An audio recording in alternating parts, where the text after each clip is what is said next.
Okay, so how many attendees are here today?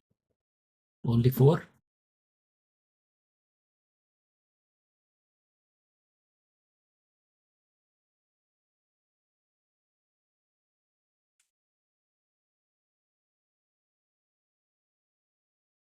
Did they understand the timing which I gave? Or they still thinking 5? Not 5 actually. There will be around 7. They are thinking about 7 maybe.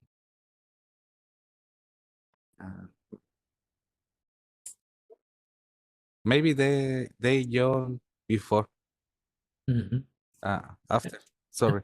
Yeah, after. So how about that the guy from Peru, Marcio? He's also not here today. Otherwise, he's pretty regular.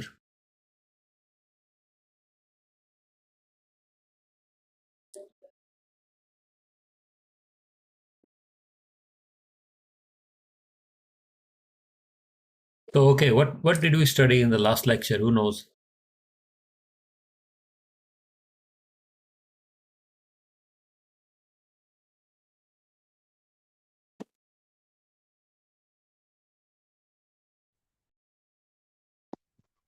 I'm Hanagis Gafoor. We studied about resonator cavity. Then we different kinds like cofocal, spherical plane cavity, cofocal resonator cavity, spherical plane cavity, and then laser modes, standing waves. These were the things that we discussed. Okay, one of the important thing which we discussed in the last lecture was the longitudinal modes or axial modes. Okay, so the resonator cavity lecture was before that actually. And so the cavity optics and longitudinal modes. And what is so special with the longitudinal modes that in case of normal laser, it has to be controlled.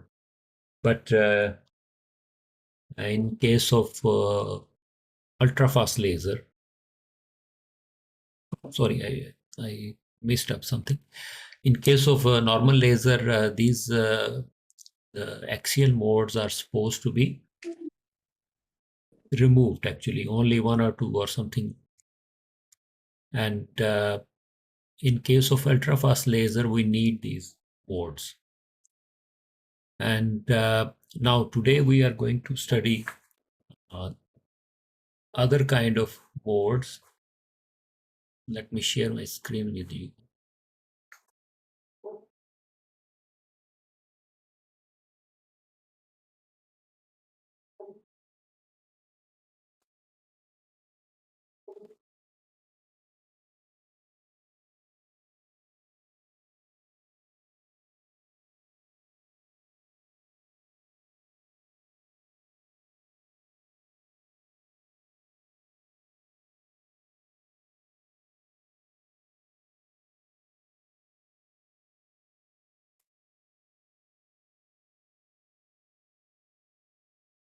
So you people can see something on the screen?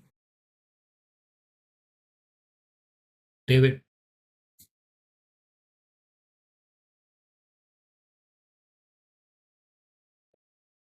You people can see or not? Yes, sir, we can see. Okay. Yes, we can see. Okay, so what do you see here? These are other kind of modes, and especially on the right side of the screen. That is, we call it transverse electromagnetic modes actually. And today we are going to study these modes and see what these modes are. Okay, so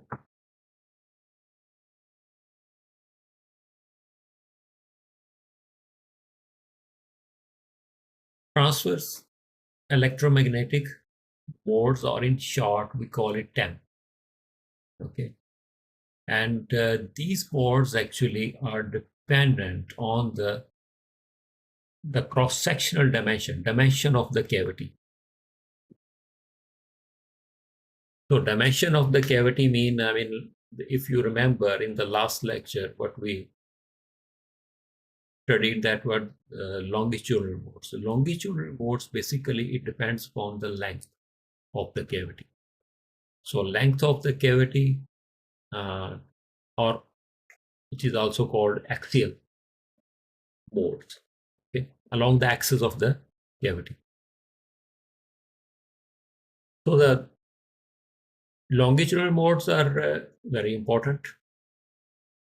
The transverse modes are somehow it's troublesome, and we are supposed to control these modes in any kind of laser. So it depends on the dimension of the cavity. What is the length, what is width, height, etc. If you see in these diagrams here,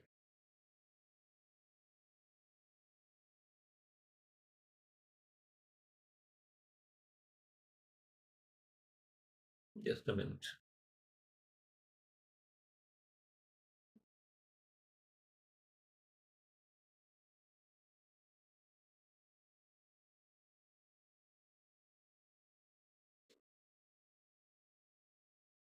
Okay. So here, this side, let me see.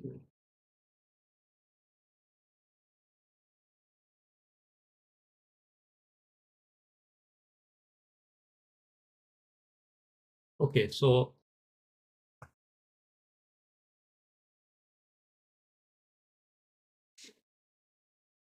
on this side, okay. So this is the direction. It's a longitudinal direction, okay. And cross-sectional dimension mean longitudinal and width and height as well, okay. So in case of a longitudinal, we know that there are different kind of frequencies are existing in the cavity, okay, like this and this, like this and this and this, okay. But here, if you see in this diagram, this kind of wavy pattern also exists, but in transverse direction, okay. It's not in a longitudinal direction, but transverse direction. So, and on the left side, you see that the animated stuff. And if you see here, and this one, first case, second case, third case, these are all transverse modes, okay, and so on, okay. It looks like in a box, different levels, energy levels in a box. Okay, so if the cavity dimension is big enough, then we may have all these modes. Along with the longitudinal modes, we have transverse modes as well, okay. So what does it mean? Like you have these longitudinal modes here, and we have like this as well, okay. Here, here, and here as well, okay. So these transverse modes actually, as it depends on the cross-sectional dimension, and these cross-sectional dimensions we can control with certain methods or something. So we can um, control these modes somehow. So if you see in this figure, you can also see that where is trough here, okay. So these are black and white, black and white, and black and white. It depends on the modes, how many modes are there, and something like this. In the next slide, probably you can understand more.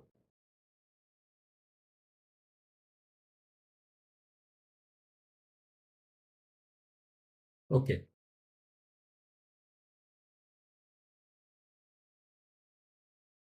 if we have a cavity, okay, and if we use a kind of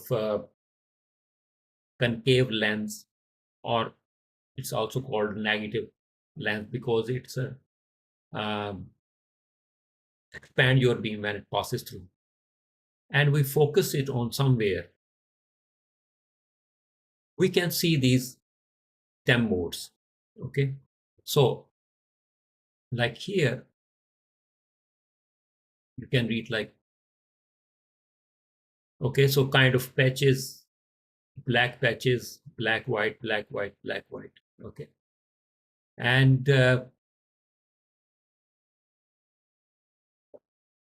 before to, and let me show you here, these are, so what you see here, these kind of patches you can see on a screen or something like this. So if you see these kind of patches, if you expand the laser beam, on a, like using kind of convex lens or negative lens, and see on the screen, you can see these kind of patches if in the cavity, if these modes are existing. Okay, in short, actually what is called, it's called TEM. Okay, and along with the TEM we use this M and N. These are two integers. Okay, how to represent these modes. Okay, so TEM modes is electromagnetic modes, so it has to be represented in a certain way. It's not like a longitudinal modes. Okay, M and N, these are any kind of integers, and they will represent the intensity, minima. Okay, like if it is, for example, TEM 00, this is the most ideal mode. Okay, it's the simplest, smooth, and it's like very nice Gaussian kind of shape the spectrum will have if the cavity is having only this modes. Okay, if we have like this TEM 01, okay, so TEM 01 or TEM 10. Okay, so what it will show, it will show the two patches, single minima dividing the beam into two bright spots. Okay, so like this one here. This one is TEM 00 mode, and this one is TEM 01 mode. And if it is 10, then it can be written like, and it appears like this. Okay, so there can be like a 01, 10, 12, 21, 22, something like this. Okay, so like here, if it is 11,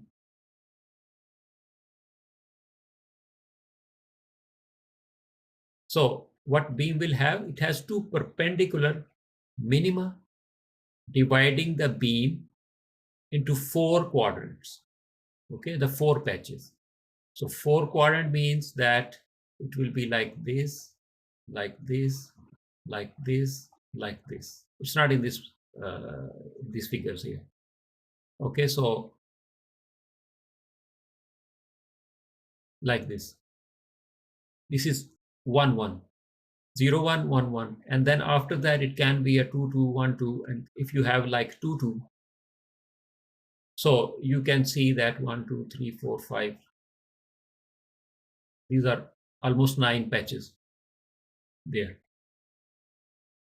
And why these are? These are because of this thing, what you see here. This one 0 0, this one 0 1, and then you go on further, further, further, further, and further.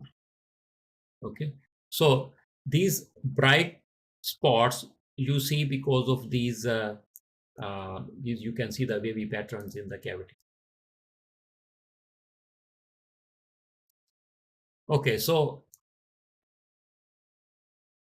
first thing is that it is represented with the TEM, TEM, and there are two integers, M and N, which shows that, I mean, how many patches are there, how many minima are there. Okay, so if you have this, if you can see this point here,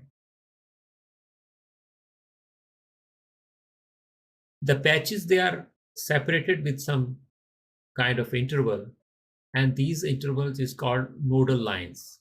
So what is nodal lines here? Like if this one, this line is separating the two patches, it's called nodal lines. Okay, and third point here, if you see,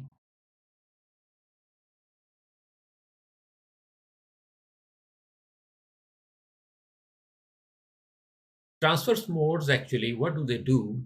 They characterize the intensity distribution, okay, across the cross section of the laser beam. In other words, like what you see these waves here. Sir, in the second line, okay, Yes, which second line? in the second point, patches reverse हो the patches become reversed in the mat. So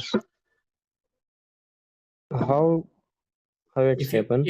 If you see this diagram below here, here, this one, okay, so Okay, how the phase reverses here, you can see crust become the trough become the crust. Okay, it's becoming the negative region. Yeah, yes. Okay, sir. Okay. Okay, so third point. Excuse me, sir. Excuse me, sir. Yes. Sir, when you tell us about the TEM mode, it has two integers. I think they represent the theta and r direction of the cylinder, and z direction is missing, which means it's transverse mode. That's why z is missing. Z, I didn't get your point. Say it again. In the TEM mode, just like TEM01 mode, Yes. in which it tells us that it has one minima in r direction. It's actually the cylindrical coordinate, theta, r, and z, m, n, and the third one is the z. Actually, I have worked with these transverse modes, and it has three integers. First one is theta, second one is r. And yeah, that if you want to that detail, I mean theoretical detail, it's not necessary here. Here I just want to show that these are the integers, okay? And how does it look like actually? That is, you are right on your side actually. If you go in depth, actually, this is in the electromagnetic theory. You can read all these things. Okay, so how do you actually see? You can see this on the left side, these modes, if you are able to magnify your beam coming from the cavity. Okay, so most of the cavities or most of the laser in the market, what you see, they come with the TEM00 mode.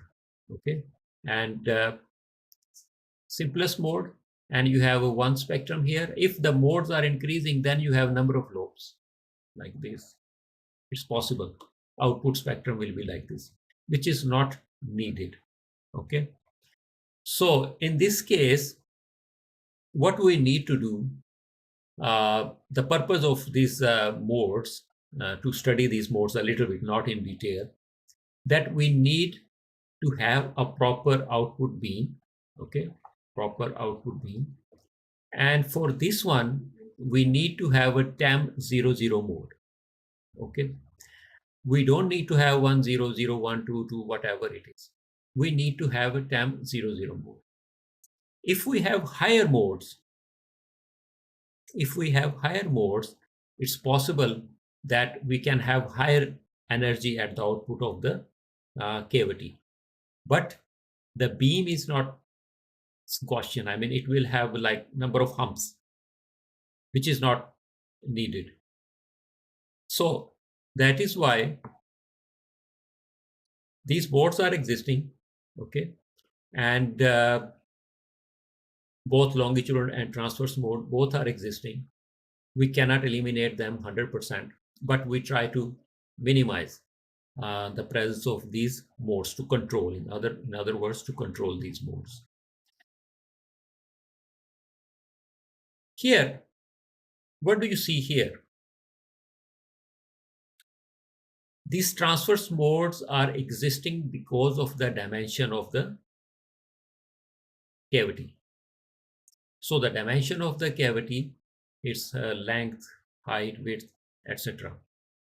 So how about if we use any kind of aperture or any kind of iris, so that if it is possible for us to make the beam to pass through this kind of aperture, can we control the transverse modes in this case?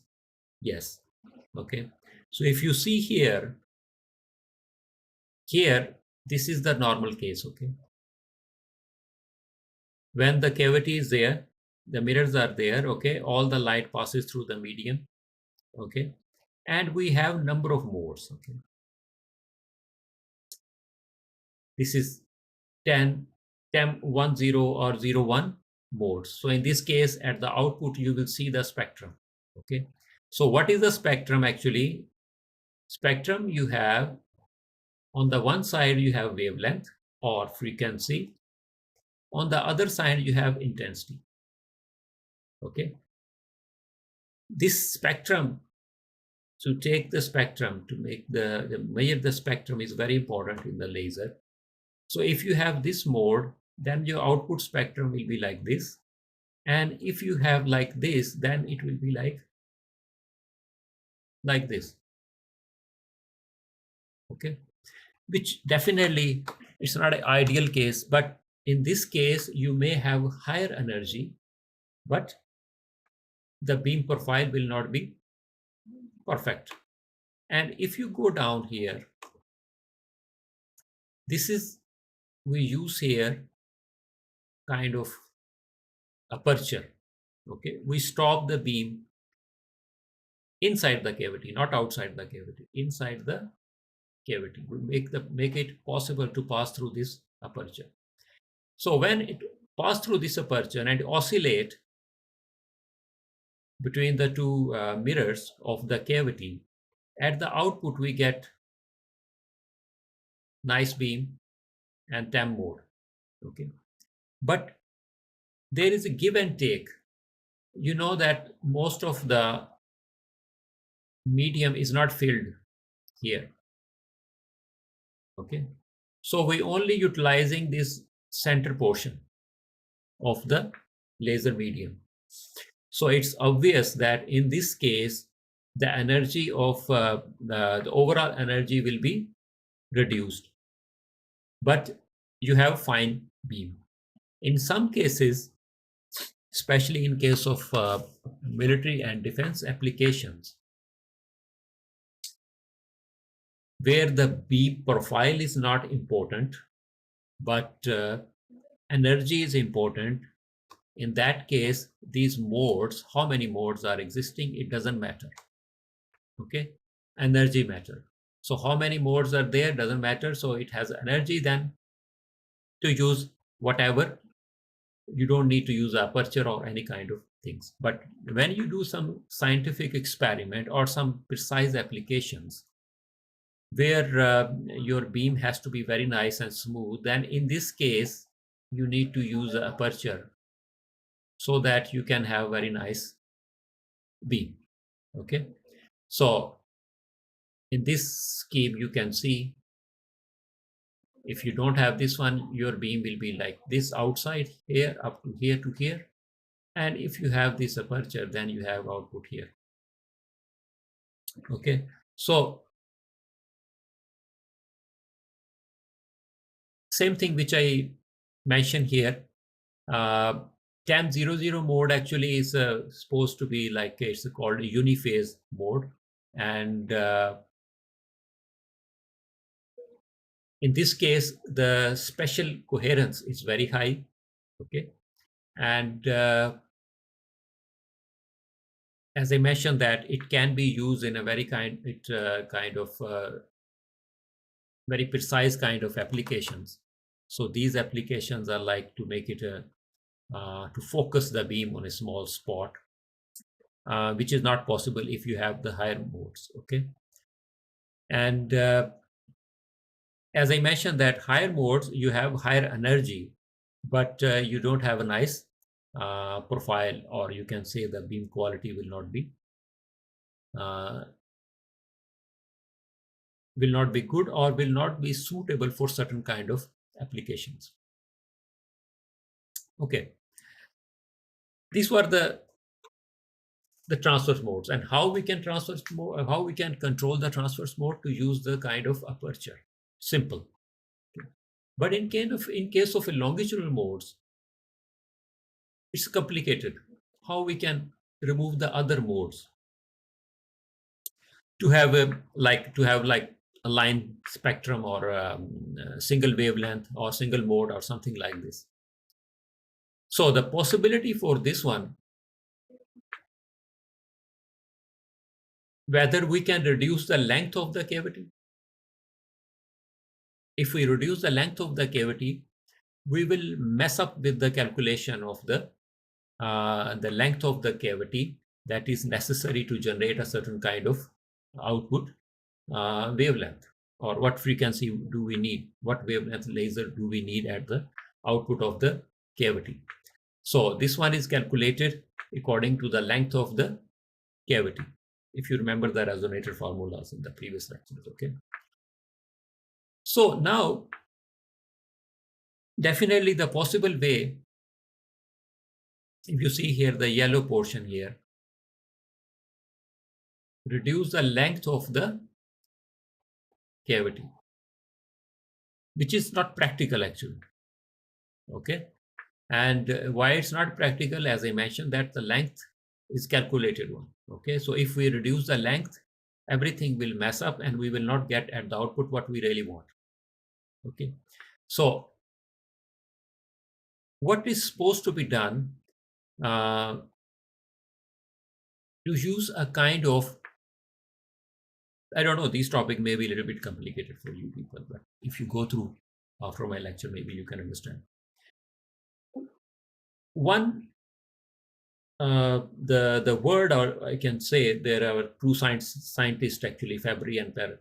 So they actually designed a kind of etalon, two slides very close to each other. Okay, and it's a pair of reflective type surfaces. Okay, and very like the separation between them is very, very narrow. Okay, like this, and when the light pass through, enter, and it has a number of reflections.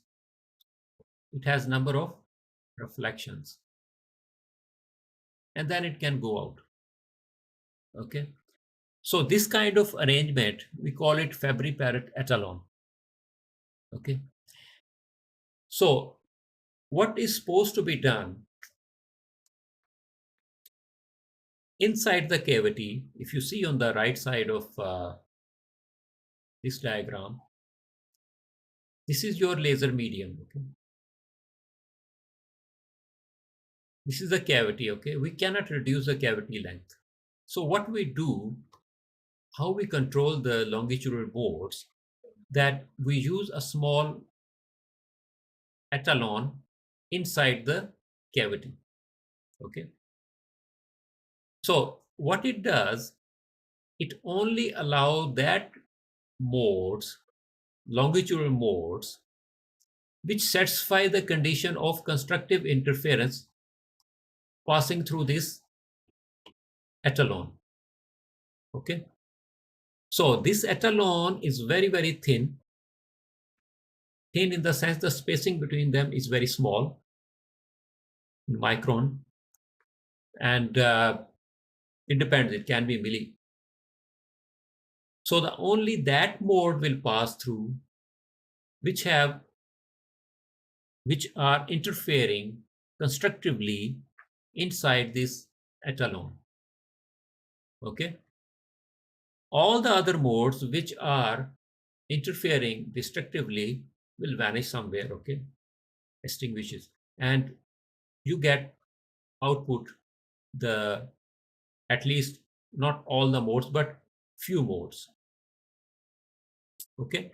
So this is the solution. Rather to decrease the length of the cavity, to use any kind of echelon or two pieces of glasses, reflective surfaces, very close to each other, so that when the light pass through inside the cavity from this echelon, then only that mode will pass through who are having constructive interference when they pass through the echelon. Okay. And to understand more, like here, if you see, this is your gain, medium, gain. Okay, this is called gain curve, which is depends on the what kind of gain medium you are using. Okay, and these are the modes. Okay, the frequency modes. Okay, adjacent frequencies. Okay, like if let's suppose it's 530, 531, 532, 533, 534, 5, 6, 7, 8, 9, 10. These are the modes. Okay. So if we use echelon, okay, then only that modes will pass through which having a constructive interference. Okay. So rest of the modes will be vanishing somewhere or will not come out. Okay. So like this is the gain curve and all the longitudinal modes are there. We use the echelon. If we use the echelon, only two modes we assume can pass through. Okay, these two modes will look like this. Okay, so obvious all these modes is there inside the cavity, and the length of the cavity, it may be length of the cavity is like 10 centimeter or 5 centimeter or whatever. And if we reduce this by using the echelon, let's suppose we have 1 millimeter. Okay, so it means definitely not all the modes will pass through this echelon, but only few modes will pass through, and whoever interfere constructively, then that will be at the output of the cavity. So there is also Fabry-Perot interferometer exist, because whenever the waves or rays pass through, it interfere. Okay. So this is a specific example. I took it for the argon laser, because you know that the argon laser, it has a huge gain actually, and it can be tuned to different wavelengths. So we use the echelon, and this echelon can be rotated. So if you rotate, different modes can be tuned. Like if you go back here and here, this echelon, it can be rotated. Okay. So if it is rotated, then different modes, but limited modes will pass through. Okay. And this is how we control the longitudinal modes. Okay. So the longitudinal modes to control it be tricky, but it is needed in the laser, especially whose gain is huge, and we don't need all the wavelength at the output at all the times. Okay.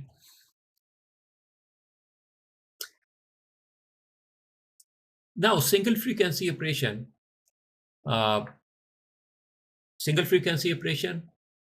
It means we are using we are supposed to remove the longitudinal modes which we don't need it. which is it's not, I mean, like laser has to be coherent, it has to be monochromatic, and it has to be like a the line spectrum at the output. The spectrum has to be very narrow, like single wavelength. It is assumed the single wavelength. So what we study here, that the single frequency operation or the single mode operation, we use this kind of thing, which is called Fabry-Perot etalon or simple etalon. Okay, and it has to be inside the cavity. Then we use prism. Why prism is used? To tune it. Okay, so prism is used so we can rotate the prism. You know that the prism is a dispersive element. Okay, it disperses the light when passed through. So we can, if we rotate this prism and to certain angle, then a certain wavelength will pass through. Okay, if we rotate more, then other wavelengths will pass through. Not all the wavelength will pass through it. Okay, it has to be at a certain angle.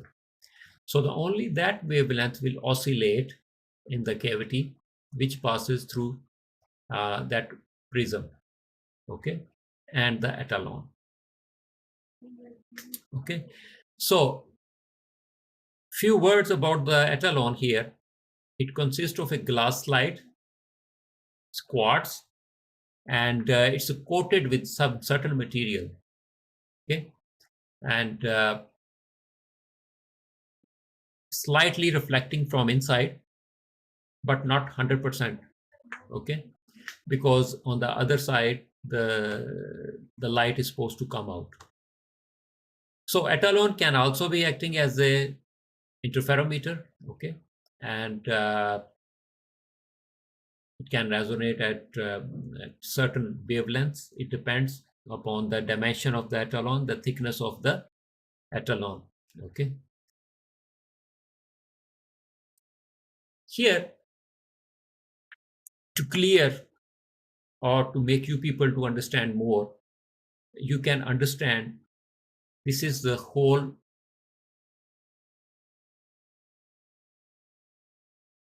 gain medium and all the modes in the cavity.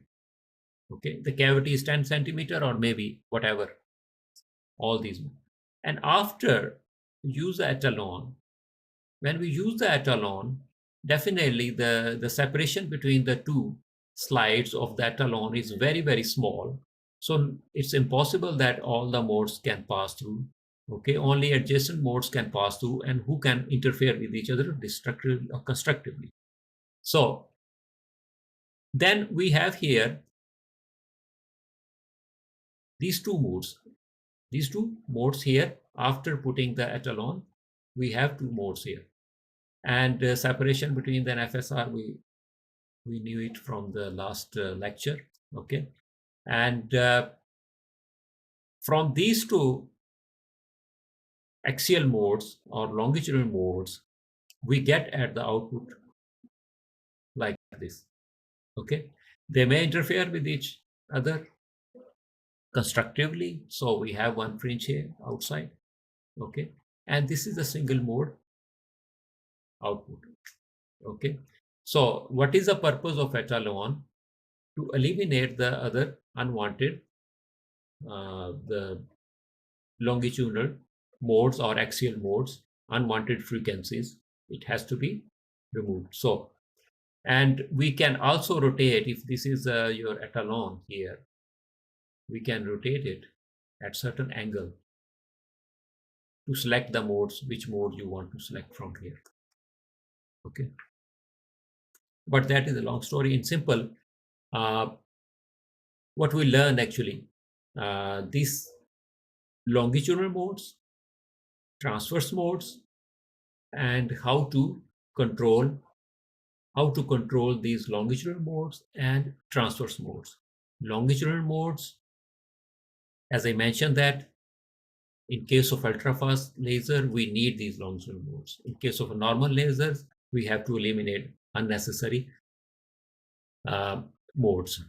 transverse modes is always needed to have a proficient or perfect beam. Okay, so perfect beam, to have a Gaussian like and round shape, nice beam, we need to have a TEM00 mode.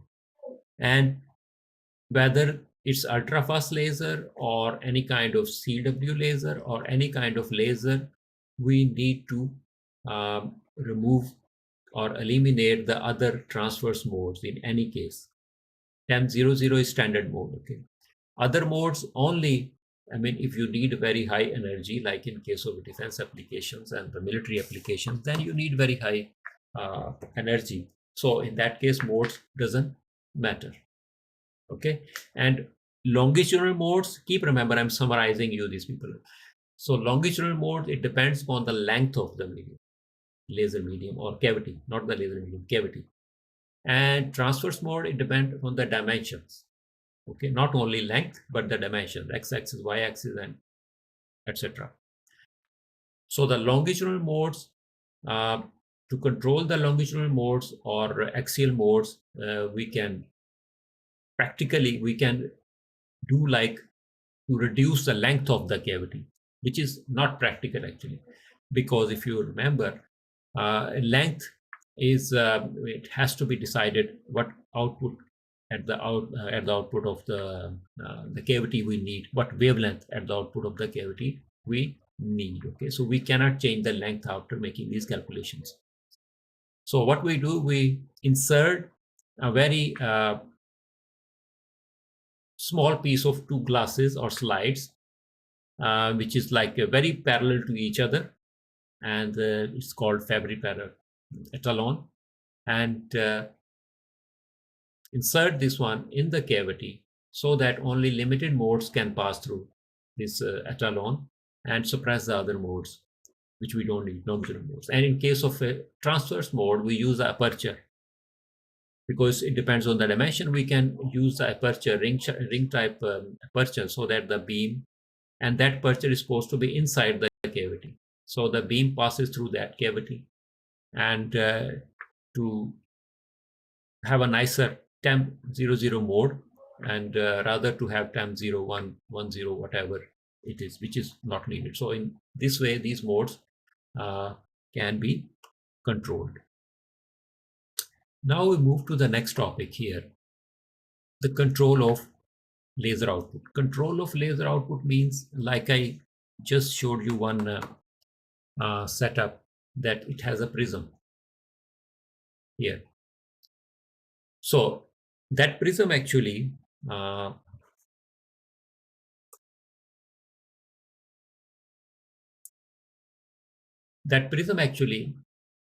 here is controlling the wavelength at the output. Okay, this is one of the example how to control the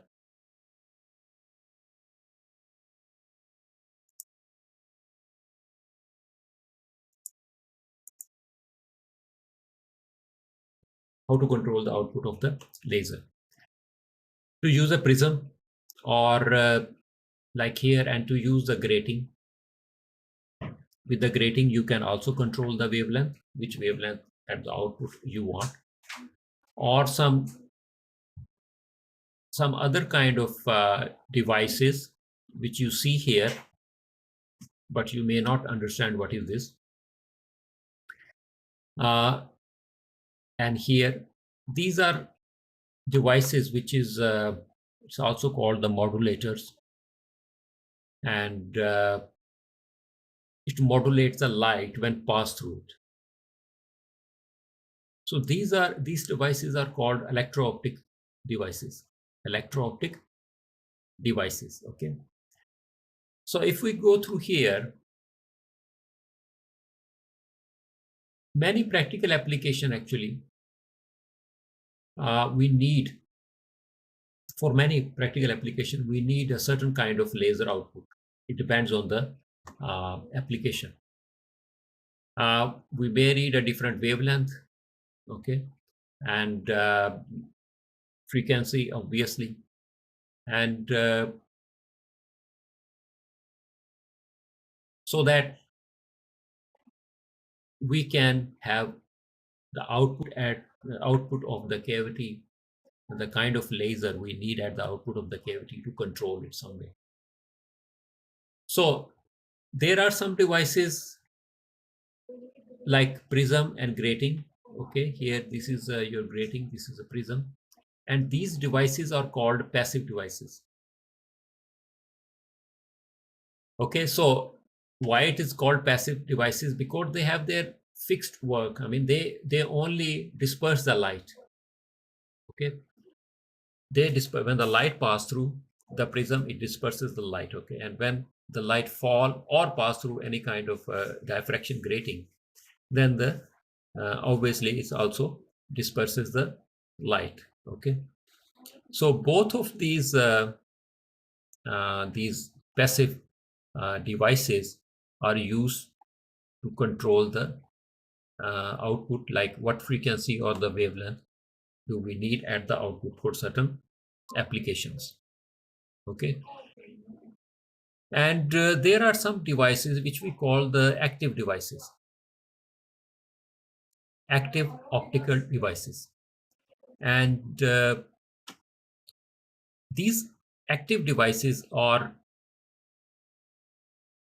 as I mentioned, that it's electro-optic devices.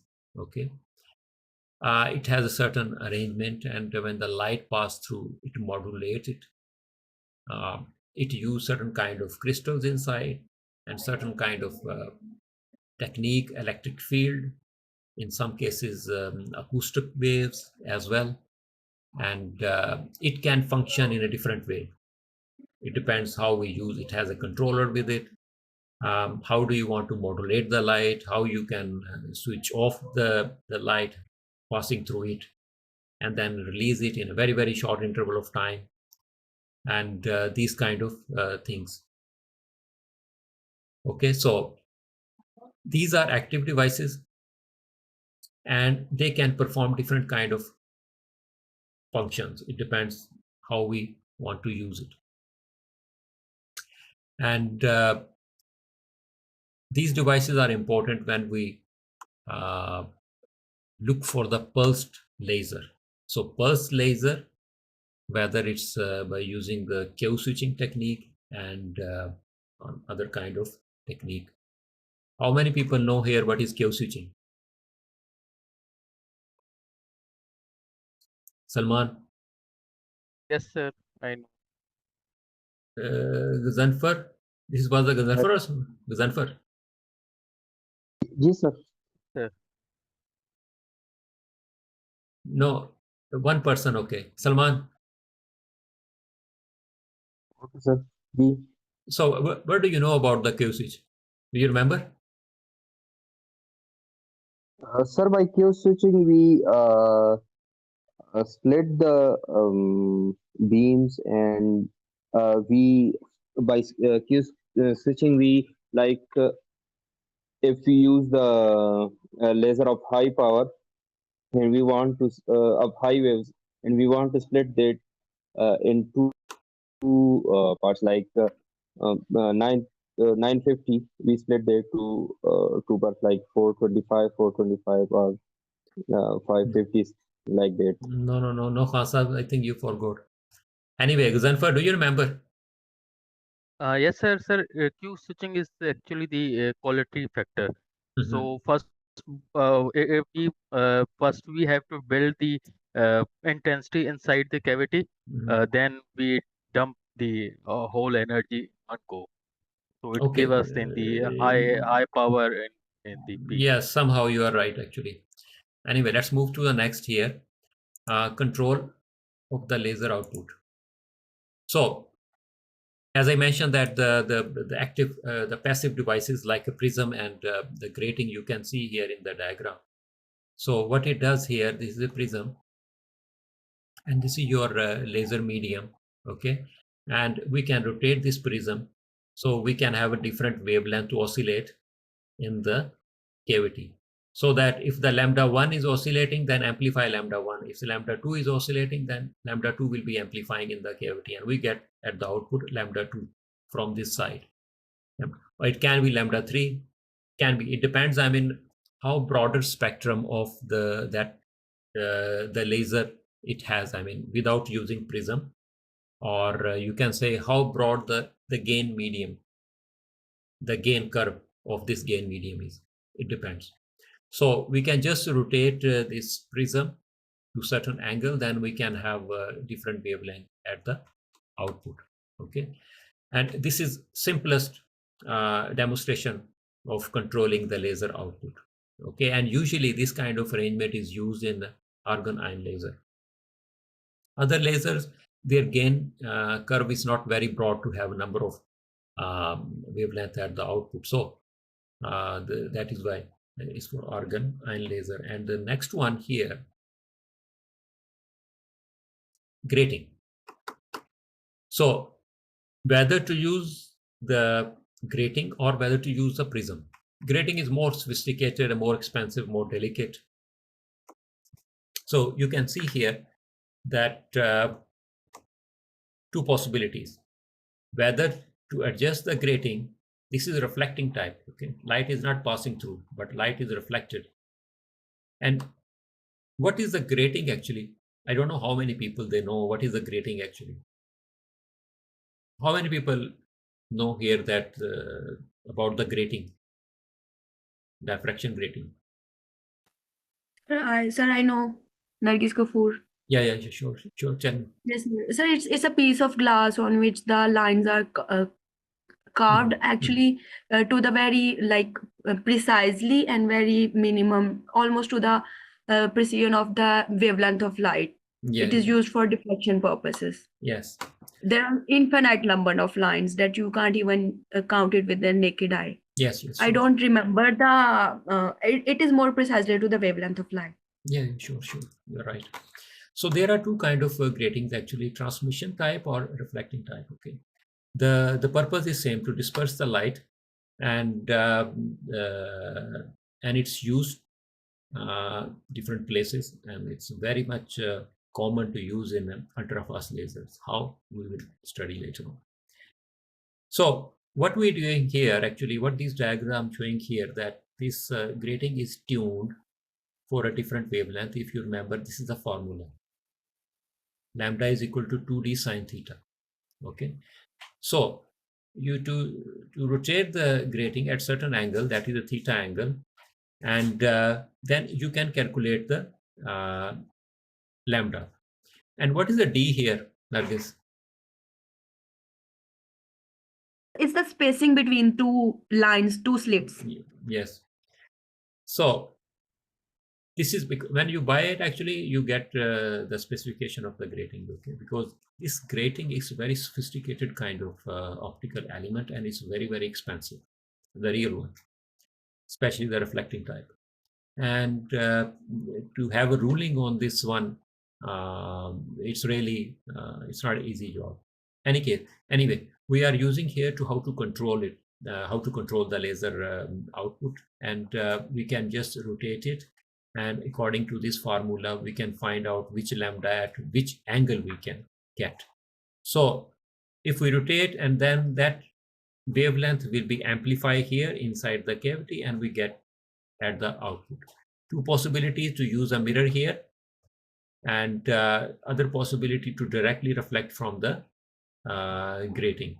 Okay, so in both the cases we can rotate this grating to tune it for a certain wavelength, and using this formula. Okay, so these are the passive kind of optical elements, optical devices here. These are always used to disperse the light.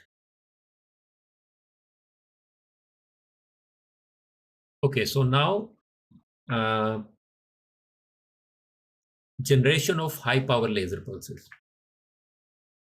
Okay, so controlling of the laser output is not finished yet actually, because this is, I just mentioned here, like passive devices or optical elements, but controlling of the laser is it's very vast subject, and it has many things. Even Q switching is also come in the same category.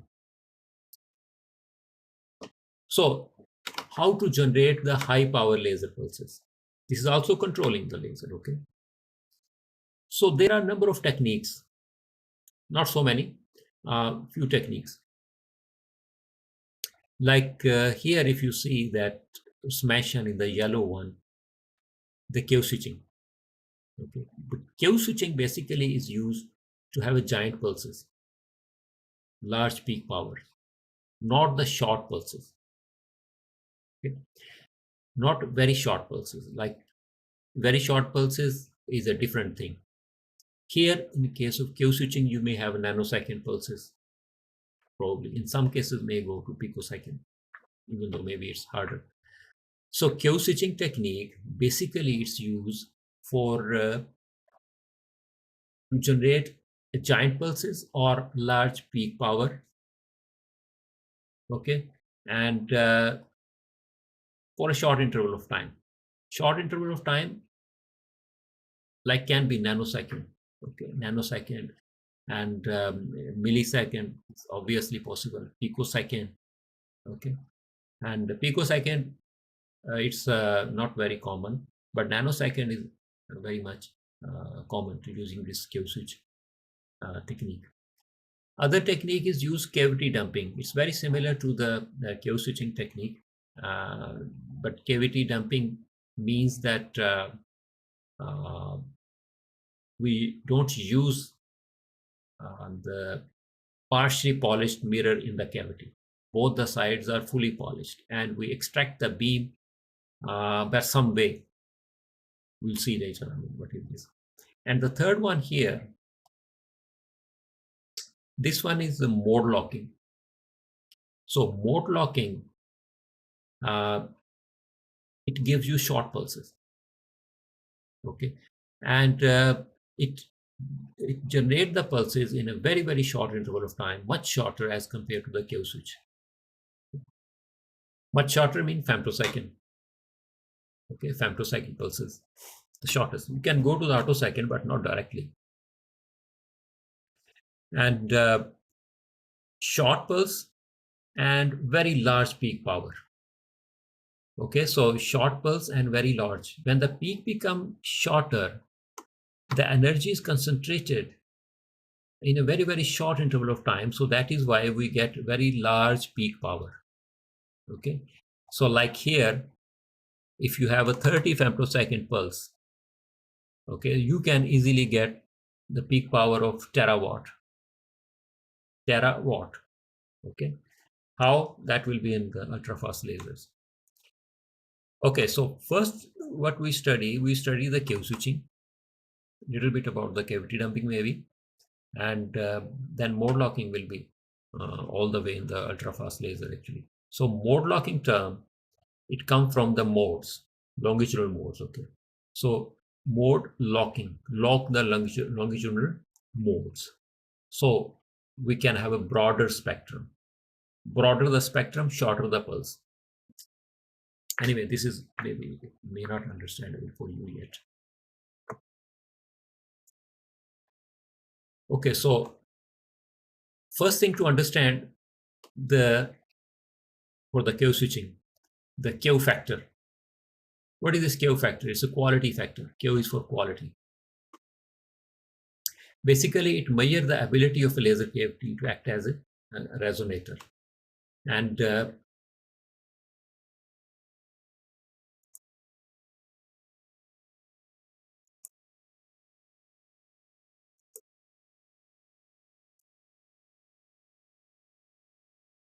okay, so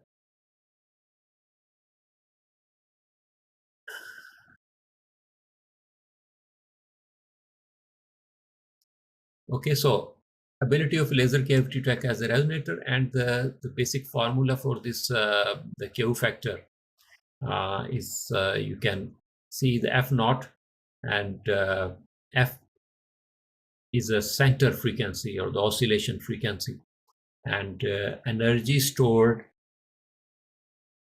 of the mode. Okay, and energy lost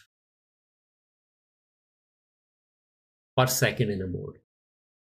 Energy stored in a mode, and then energy lost per second in a mode, in a single mode. Okay.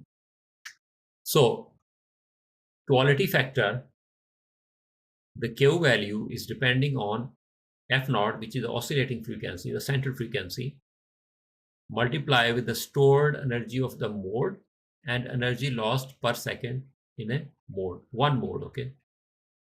And probably it may not be easy for you to understand, but slowly move forward, maybe you can understand. The first point here, if you see,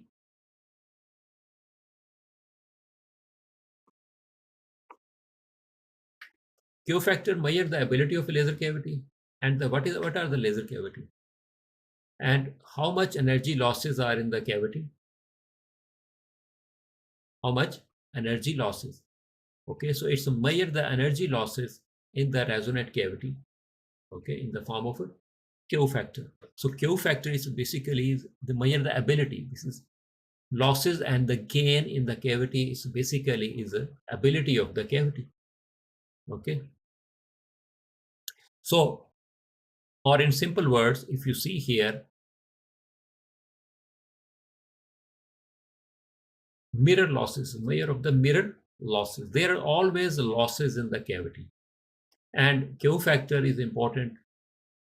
It helps us to understand these losses, okay, that ability of the laser cavity. And if you see this curve on the right side, what it shows, energy loss per second on the x-axis and the Q factor on the y-axis. Okay, so here,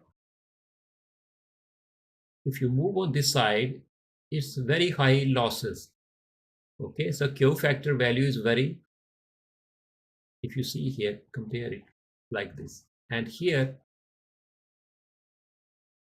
losses are low and Q value is high. Okay, and here Q value is low, so the losses are very high. Okay, so basically the losses in the cavity is utilized in the Q switching. Okay, we block the cavity from inside and it build up losses, and then we remove the blockage, then we get all the giant pulse at the output. Okay, the yellow portion at the down, if you see what it says, less the amount of energy dissipated, higher the quality factor of the resonator. If you see this equation, this Q is inversely proportional to the energy loss per second in a mode. Okay, so it's vice versa case. So energy lost, if the energy loss per second is greater, then the Q will be less. If the Q is greater than the energy loss per second will be higher. Okay, like here, low Q, high losses, high Q, low losses. Okay,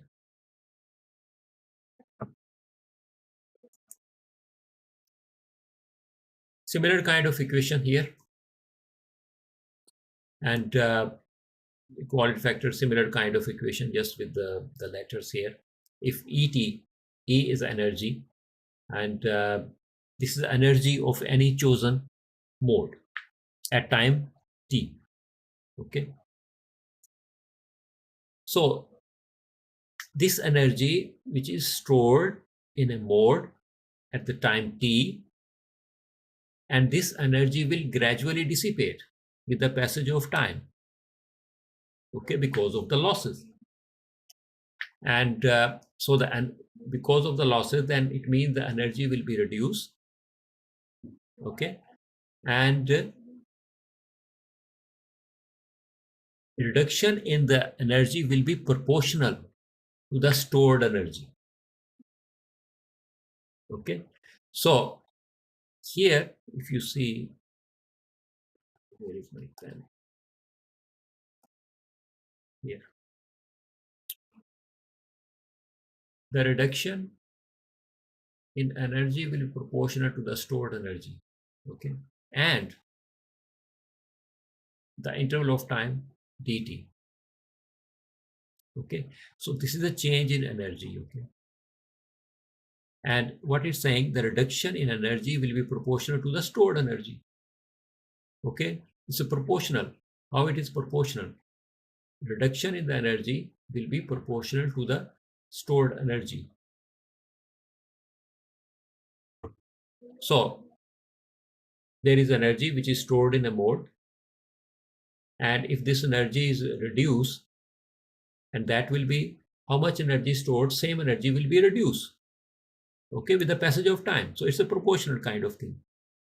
And interval of time is dt, very, very short interval of time. So this equation will be building like this, and the negative sign comes because it's dissipate. Okay, it's reducing, so losses, we are studying the losses. Okay, so on the right side, what we see here, this is time versus stored energy. Okay, so if we have q, this q and this q, if the q is equal to 10 to power 4, you have this one, this curve, what it shows that the stored energy and the time of dissipation. Okay, so in case of red, it's pretty much goes straight away, and then it's straight, almost straight line towards the time. Okay, and in case of the green, it's a bit slanty here, and the behavior with the blue is pretty different kind of behavior. So okay, so what is this actually? Energy decay in a resonant cavity for different Q factors. Different Q factors. If the Q factor is 2 to 10, 5 to 3, 1 to 3, okay. So what difference do you see? Energy decay. Here energy decay kind of exponential, and here is also something like this. And here is very much abrupt from here to here, and then get almost zero actually. Okay, so this is what you see here. This is also quality factor. The left side, there is a formula which is Q is equal to F naught over delta F naught.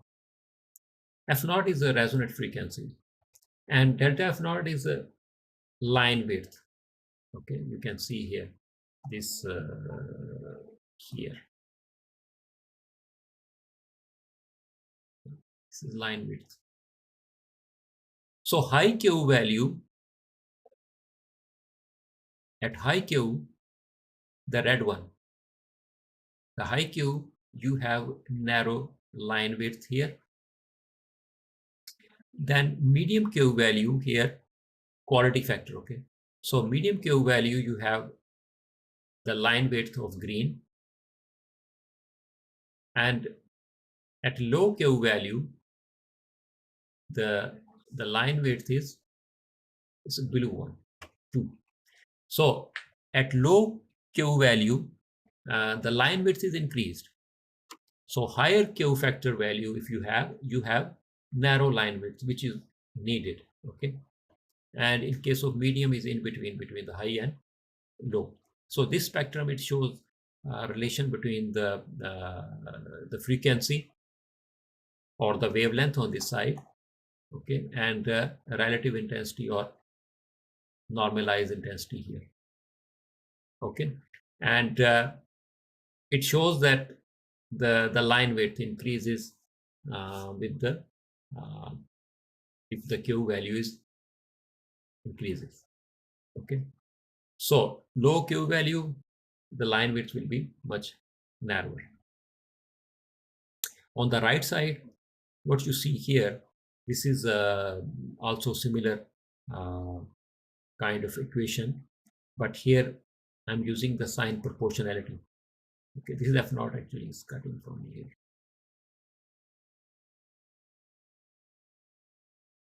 So Here line width and here quality factor. So what is the effect on the line width of the quality factor? If the quality factor is here, the line width is inversely proportional. Okay, so inversely proportional is like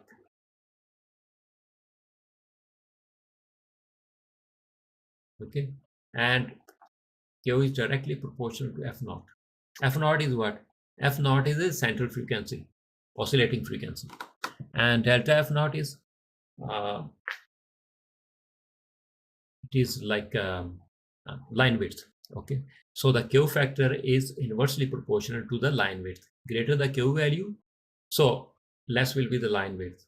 Lower the Q value, high will be the line width. So this curve is showing the similar kind of things. Okay.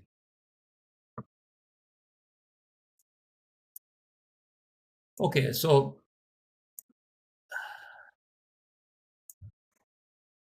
Q switching. What is Q switching here? This will be probably last slide today, probably. Q switching, in simple word, I will try to explain in simple word. This cavity, you know that. You have a gain medium. You have cavity mirrors. Okay. And there is something in it. This switch, electro-optic switch can be, we call it Q switch. Okay. Here it shows that it's blocked. It's closed. On the other side, it shows that it is open. It's blocked, open. When it is blocked, pumping is going on. Okay, laser is not off. It's turned on everything. Pump is there. This is the gain medium. Population inversion is going on. Stimulated emission is going on. Okay, just we block the way the photons, the laser photons, to oscillate in the cavity. We block it, but it's building up. It's building up because pumping is not stopped. Okay, so we block it for a short interval of time, and then we open it. When we open it, we get huge peak power, or giant pulse. First we block for a short interval of time, and then we opened it, and we got huge pulse, huge peak power. Okay. When we open, what happened? The laser start oscillating. Okay, and we get the output. Here, the stimulated emission, the population inversion is building up. Laser is not stopped, but only the oscillation is stopped. So when abruptly oscillation is opened, we get huge, like bunch of photons, avalanche of photons, and we get the huge output. This is the explanation of Q switch in simple way. And this Q switch here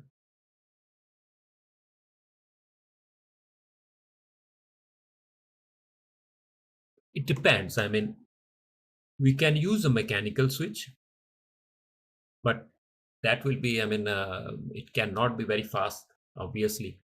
So some kind of, in the commercial lasers, in the modern lasers, some kind of electro-optic switches are used.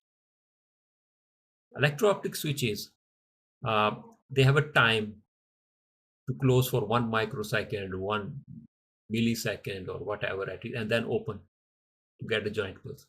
So we get train of pulses after certain interval of time. It depends on the Q switch. And all these pulses, like here, here, here, here, here. So these are the pulses of equal interval of time, huge peak power. Okay, but this technique is limited to the timing of the switch. So we cannot have very short laser pulses. Last slide. Evolution of a giant pulse, laser pulse through Q switching. Evolution, how it happens. Okay, this is, I drew it by myself actually, these plots. Maybe if someone is very good in Python or something, it can be done. First, on the right side, what you see here, the losses and the time. This is the time actually. Basically, time is important. This is a point where the losses, okay, maximum losses here. Begin with the high cavity losses.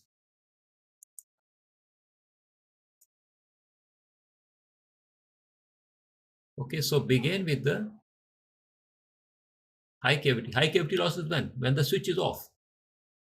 Switch is off, light is, the photons are not oscillating. Okay. Okay, so here population is going on, population inversion, pumping is going on. Here you can say in the beginning state, like when the laser even not turn it on. Okay. Here the laser is on, population inversion is there, and stimulated emission is there. Okay, but it's not oscillating because the cavity is blocked. This is the gain. It's starting from here, and this is the time. This is the loss here. So this gain should overcome the losses here or become equal to, like here. This is the gain, overcome the losses. Losses are reduced here. Gain is now streamlined. Losses are reduced to zero almost. And at a certain point, we get a giant pulse at the output and all the gain becomes zero as well. All the energy is released. Okay. So this is how graphically we can show that at the beginning, when the laser is not even on, the losses are maximum. We don't have any output. Laser is turned on, the switch is off in the cavity, so the population inversion is there, but the switch is off, there is no oscillation. So it's built up, gain is getting higher, and when we turn on the switch, there is a confusion. It's turn off and turn on. Okay, close and open is much better to use for this kind of, not like conventional switch. Okay, so with the Q switching, much better to use a close and open. So here it's a close and here it's opened. When switch is opened, gain is streamlined here, loss is reduced to zero, and we get a giant pulse at that. And after getting giant pulse, then the gain actually it's went to zero. Okay, so this is how the evolution of giant laser pulse through Q switch it happens. Okay, so that's all for the today. Q switching will be continue a bit, and then after that we will go to the mode locking. And mode locking means that we will move to the ultrafast. So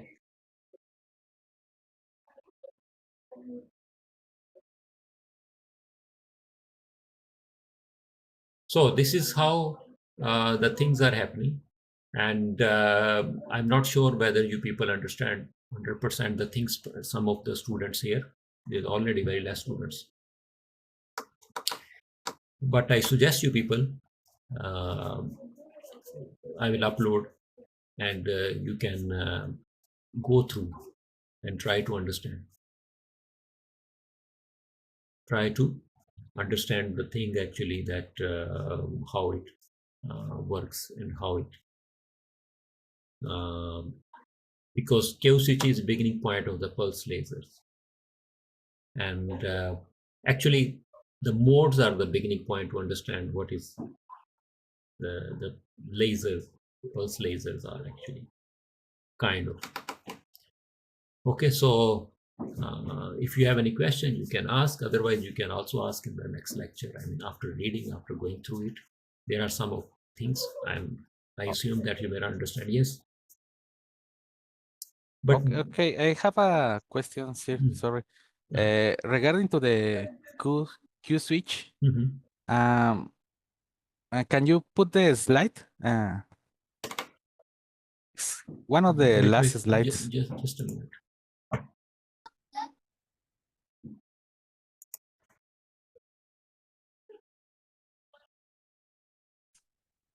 Which one? Before? Before. Okay. Yeah, yes.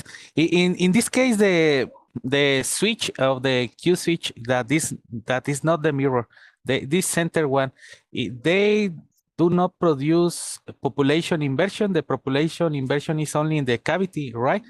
Population inversion is in the gain medium. The gain medium. In the sorry. gain medium, yeah. Yeah. And we can see like Q switching like an analogy with an airplane when the turbines are getting at full speed and then put the brakes and then yes, you release. Yes, okay. yes, somehow it's similar kind of thing. Okay, so after that I have another actually meeting. So probably I mean Fatma Noor Bajwa and Nargas Ghafoor and Amna Saeed. If you have any question, probably you can ask in the next lecture. Okay, Ali Usman also. Zanfar, he doesn't need actually. Mauricio, do you have any question? Well, for example, I have a question. The lifetime of these transitions in the game medium, it have to be compared with the Q switching time, or yes, actually, somehow you are right, because we cannot have a Q switching for all kind of lasers, all kind of gain medium. So this time actually, I mean, in some cases you have to, like in case of Andy Yag is okay. So this is very much dependent on this thing. You're right, but I'm not discussing here this thing, because in this case you have to go to the energy level of all the laser the gain medium, etc. Not all the lasers can have a Q switching technique possible with it. Okay, thank you. Yeah, welcome. Okay, guys. So let's meet in the next class. Oh, sorry. Yeah, next week, definitely next week. So I'm again encouraging you people to go through and have some question. You can ask, not on the same day, but you can ask in the next lecture, because I assume that there are many things maybe you may not understand because of the background. Okay, so we'll see in the next class, and I hope you people will come with some kind of questions. Yes, sir. Okay then. Yes, sir. Thank you, sir. Okay, you're welcome. Okay, sir. Allah Hafiz. Allah Hafiz. Allah Hafiz.